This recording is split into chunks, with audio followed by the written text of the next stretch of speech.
Ladies कोचमध्ये ही 2 माणसं चढलेली. मीच घाबरलेलो की ही कुठून आलीत, नक्की हा लेडीज डबा आहे का कुठला आहे. तर झाला काय ते सांगते तुम्हाला. आज मी सकाळी तर चाय बिस्किट खात होतो आणि नंतर बघितलं तर आमच्या तिथे जेवण बनवते आणि मी काहीच नव्हते करत. त्यानंतर बघितला तर भाविका आली ती स्कूलमधून आणि ती मला सांगत होती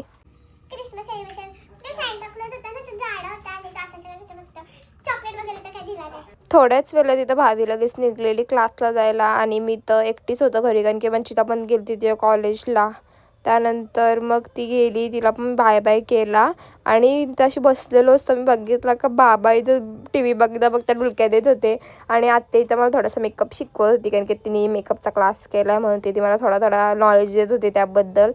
आणि मग त्यानंतर दुपार झाली आणि मग आम्ही तर जेवायला घेतला आणि आत्याने लयच काय प्रकार केलेला भाजीमध्ये, मस्त केलेलं जेवण. नंतर मामा आले भाविकाला घेऊन क्लासमधून आणि मग ते मला सोडत होते स्टेशनला, कारण की मला जायचं होतं घरी. आणि आत्याने आमच्याजवळ कचरा पण दिलता कचरा टाकासाठी.